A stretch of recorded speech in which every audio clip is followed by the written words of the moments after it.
അനിൽ ആന്റണിക്ക് പത്തനംതിട്ടയിൽ വിജയസാധ്യതയുള്ള ഒരു സീറ്റ് ലഭിച്ചതിൽ ഒരുപാട് പേർക്ക് വിഷമം കാണും. അവരുടെ വിഷമം ഇനി കൂടാൻ പോകുന്നതേ ഉള്ളൂ. കാരണം ഞാൻ അവിടെ വിജയിക്കും. ഞാൻ അവിടെ നിൽക്കുന്നത്, സ്ഥാനാർത്ഥിയായിട്ട് നിൽക്കുന്നത് ഞാൻ തീരുമാനിച്ച കാര്യമല്ല.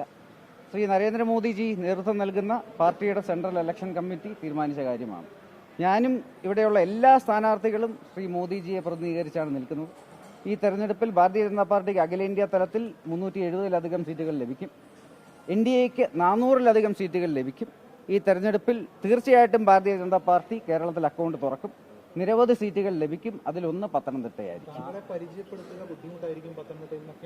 ഇതെല്ലാം പഴയ കാര്യങ്ങൾ. അദ്ദേഹം തന്നെ അതിനെക്കുറിച്ച് കാര്യങ്ങൾ പറഞ്ഞു കഴിഞ്ഞു. ഇവിടെ കേരളത്തിലോ ഇന്ത്യയിലോ ഒരു സ്ഥാനാർത്ഥിയെയും പരിചയപ്പെടുത്തേണ്ട ആവശ്യമില്ല. കാരണം നമ്മളെല്ലാവരും ശ്രീ നരേന്ദ്രമോദിജിയുടെ സ്ഥാനാർത്ഥികളാണ്. ഈ തെരഞ്ഞെടുപ്പ് ദേശീയ തെരഞ്ഞെടുപ്പാണ്. ഇന്ത്യയുടെ പ്രധാനമന്ത്രിയെ തിരഞ്ഞെടുക്കുന്നതിന് വേണ്ടിയുള്ള തെരഞ്ഞെടുപ്പാണ്. ഒരു സംശയവുമില്ലാതെ ശ്രീ മോദിജി മൂന്നാമത്തെ പ്രാവശ്യവും റെക്കോർഡ് ഭൂരിപക്ഷത്തോടെ പ്രധാനമന്ത്രിയാവും. ഓരോ സ്ഥാനാർത്ഥിക്കും, BJPയുടെ ഓരോ സ്ഥാനാർത്ഥിക്കുമുള്ള വോട്ട് ശ്രീ നരേന്ദ്രമോദിജിക്കുള്ള വോട്ടാണ്. നമ്മളെ ആരെയും പരിചയപ്പെടുത്തേണ്ട ആവശ്യമില്ല. ഇത് മോദിജിയുടെ തെരഞ്ഞെടുപ്പാണ്. മോദിജിയുടെ വിജയമായിരിക്കും.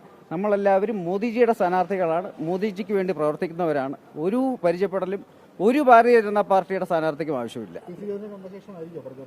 തീർച്ചയായിട്ടും അദ്ദേഹത്തെ കാണും. അദ്ദേഹത്തെ തീർച്ചയായിട്ടും കാണും. അദ്ദേഹത്തിന് അനുഗ്രഹം വാങ്ങിക്കും.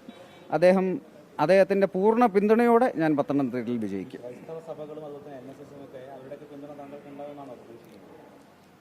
ഈ ഭാരതീയ ജനതാ പാർട്ടി നമുക്ക് കമ്മ്യൂണിറ്റിയോ റിലിജനോ ഒന്നുമില്ല. നാം ആദരണീയനായ പ്രധാനമന്ത്രി പറഞ്ഞ പോലെ നമുക്ക് പ്രധാനമന്ത്രിയുടെ കാഴ്ചപ്പാടിൽ ഭാരതത്തിൽ പ്രധാനമായിട്ടും 4 കമ്മ്യൂണിറ്റികളേ ഉള്ളൂ.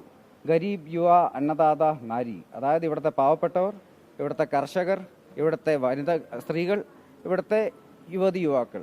ഈ 4 വിഭാഗങ്ങളെ മുന്നോട്ട് കൊണ്ടുപോയി ഇവർക്ക് സാമൂഹികമായിട്ടും സാമ്പത്തികമായിട്ടും മുന്നേറാനുള്ള അവസരങ്ങൾ ലഭിക്കുമ്പോൾ ഇന്നല്ലെങ്കിൽ നാളെ നമ്മളൊരു വികസിത ഭാരതമായി മാറും. ഇതിനു വേണ്ടിയാണ് നമ്മൾ പ്രവർത്തിക്കുന്നത്.